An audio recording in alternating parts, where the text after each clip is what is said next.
कल्याण डोंबिवली महानगरपालिका प्रभाग क्रमांक 88 तीसगाव मधील संतोष नगर येथील स्थानिक नगरसेवक महेश गायकवाड यांच्या प्रभागात महानगरपालिका आयुक्त ई रवींद्रन यांनी भेट देऊन प्रभागाची पाहणी केली। या पाहणी दौऱ्यात प्रभागातील त्यांच्या समोर आलेल्या विविध समस्या सोडवण्याचं आश्वासन त्यांनी दिलं।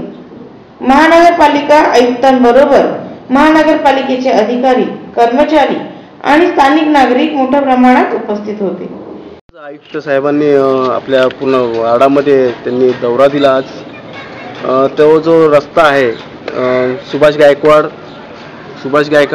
ते अयोध्यानगरी, त्या रस्त्याच्या बाबतीत गेल्या काही वर्षापासूनचा एक इतिहास आहे की त्या ठिकाणी राहणारी आशा गायकवाड ह्या बिल्डरशी सहमत करून आता तिथे त्या ठिकाणी विष्णू जाधव नामक बिल्डर आहे, त्याने तिच्यासोबत सहमत करून ते थोडा त्वरित रस्त्याचा प्रारंभ केलेला आहे।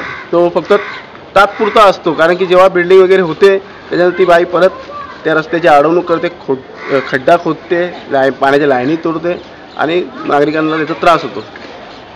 तर आता त्या ठिकाणी त्या रस्त्याची तरतूद आपण अशी केलेली आहे की 210 कलमनुसार तो रस्ता महानगरपालिकेमध्ये प्रस्तावित आहे आणि त्याला आता आयुक्तांनी त्या रस्त्याची मंजुरी दिलेली। तो रस्ता कायमस्वरूपीचा असा तो रस्ता आता होणार आहे आणि लोकांना त्या बाबतीत खरंच समाधानकारक आहेत लोक की कायमस्वरूपीचा रस्ता होणार म्हटलं तर लोकांच्यामध्ये एक आनंदाचं वातावरण आहे। त्याचप्रमाणे हा जो मलंगडचा रस्ता आहे, मलंगड रस्ता चक्की नाका ते नेवाळी, त्या ठिकाणी आज गेल्या 1 महिन्यापूर्वी फुलोरे नावाची एक मुलगी, तिचा ॲक्सिडेंट झाला, कारण की त्या ठिकाणी एवढे खड्डे पडलेत। आणि आत्ता 10 दिवसापूर्वी दत्तू वायले म्हणून वसार गावचे, त्यांना त्या ठिकाणून वसार ते मेट्रो हॉस्पिटल या ठिकाणी जायला त्यांना जाण्यासाठी रस्ता तो आहे तो 5 ते 10 मिनिटाचा आहे, पण त्याला व्यक्तीला त्या घरामध्ये जेव्हा अटॅक आला तेव्हा त्या व्यक्तीला अक्षरशः तिकडनं त्या वसार गावातून ते चक्की नाकापर्यंत येण्यासाठी 25 ते 30 मिनिटं लागले आणि ज्यावेळेस तो हॉस्पिटलमध्ये पोहोचला तेव्हा त्या माणसाला दुसरा अटॅक आला आणि तो त्या जागीच मृत्यू पावला। याचं कारण की त्या ठिकाणी निष्क्रिय दर्जाचा रस्ता असल्यामुळे तेही सुद्धा आम्ही आयुक्तांच्या कानावर घातलं। आयुक्तांनी सांगितलं की लवकरात लवकर तो करण्यात येईल।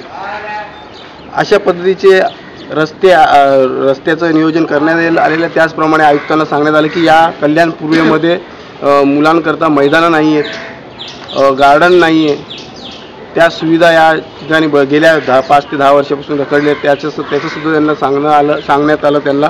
आणि त्यांनी खरंच की त्यांनी मला आश्वासन दिलं आहे की आम्ही लवकरात लवकर ह्या गोष्टी पुरवण्यात येतील असं त्यांनी मला या ठिकाणी नमूद केलेलं आहे।